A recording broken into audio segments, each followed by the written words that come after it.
11 తారీఖు నాడు జరగబోయే జూబ్లీ హిల్స్ శాసనసభ ఉప ఎన్నికల సందర్భంగా జంట నగరాల ప్రజల్ని జూబ్లీ హిల్స్ శాసనసభ నియోజకవర్గ ఓటర్లని విజ్ఞతతో ఆలోచన చేసి తెలంగాణ రాష్ట్ర అభివృద్ధికి అవసరమైన ప్రణాళికలను రచించడానికి అభివృద్ధి పదం వైపు నడిపించడానికి ఒక ఆలోచన చేసి నిర్ణయం తీసుకోవాల్సిందిగా ఈనాడు తెలంగాణ రాష్ట్ర ముఖ్యమంత్రిగా వారికి నేను విజ్ఞప్తి చేస్తున్నా. ఎన్నికల సందర్భంగా 3 ప్రధాన రాజకీయ పార్టీలు తమ తమ యొక్క విధానాలను ఆలోచనలని ప్రజల ముందు వివరించడం జరిగింది. సరే, ఎవరు ఎన్ని మాట్లాడినా నేను ఒక సూచన చేయదలుచుకున్నా.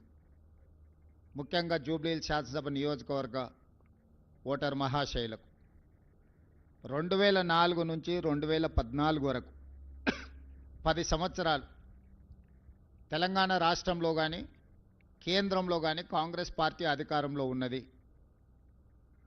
2014 నుంచి 2024 వరకు 10 సంవత్సరాలు రాష్ట్రంలో బీఆర్ఎస్, కేంద్రంలో బీజేపీ అధికారంలో ఉంది. ఆనాడు 2004 నుంచి 2014 వరకు 10 సంవత్సరాలు రాష్ట్ర కేంద్రంలో కాంగ్రెస్ పార్టీ అధికారంలో ఉన్నప్పుడు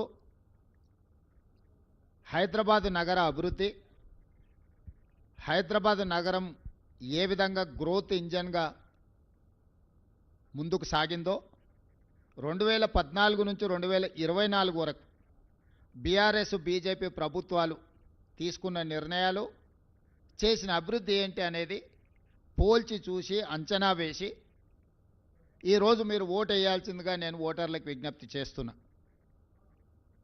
భారతదేశంలోనే మెట్రోపాలిటన్ నగరాలలో ఢిల్లీ, ముంబై, చెన్నై, బెంగళూరుతో పోటీ పడే విధంగా హైదరాబాదు నగరం ఎప్పుడు అభివృద్ధి చెందింది?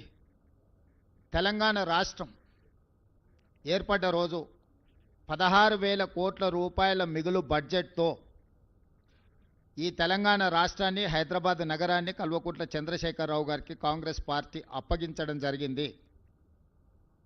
69,000 కోట్ల రూపాయల అప్పుతో 16,000 కోట్ల రూపాయల మిగులు బడ్జెట్తో తెలంగాణ రాష్ట్రాన్ని చంద్రశేఖరరావు గారికి అప్పచెప్తే 2014 నుంచి 2024 మాకు అప్పచెప్పే సమయానికి 8,11,000 కోట్ల రూపాయల అప్పుతో మాకు వారు రాష్ట్రాన్ని అప్పగించడం జరిగింది.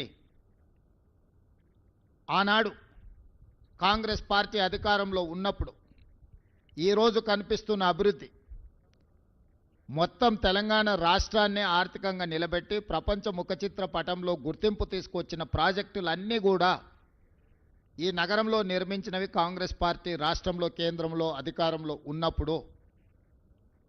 ప్రధానమంత్రిగా మన్మోహన్ సింగ్ గారు, ఉమ్మడి రాష్ట్ర ముఖ్యమంత్రిగా డాక్టర్ వైఎస్ రాజశేఖర రెడ్డి గారు, అంతకంటే ముందు కొనసాగించిన తెలుగుదేశం పార్టీ ప్రణాళికలను ముందుకు తీసుకెళ్లడమే కాకుండా ఈ నగరాన్ని ఒక గొప్ప నగరంగా, మహానగరంగా తీర్చిదిద్దిన మాట వాస్తవం కాదా?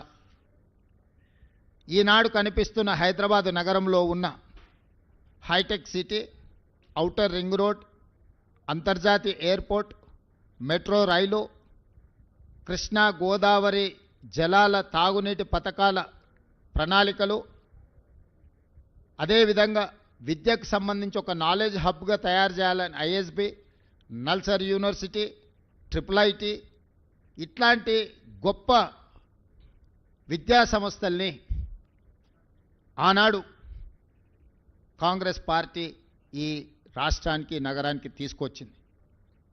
ఎక్కడ కూడా వివక్ష చూపించకుండా తెలుగుదేశం పార్టీ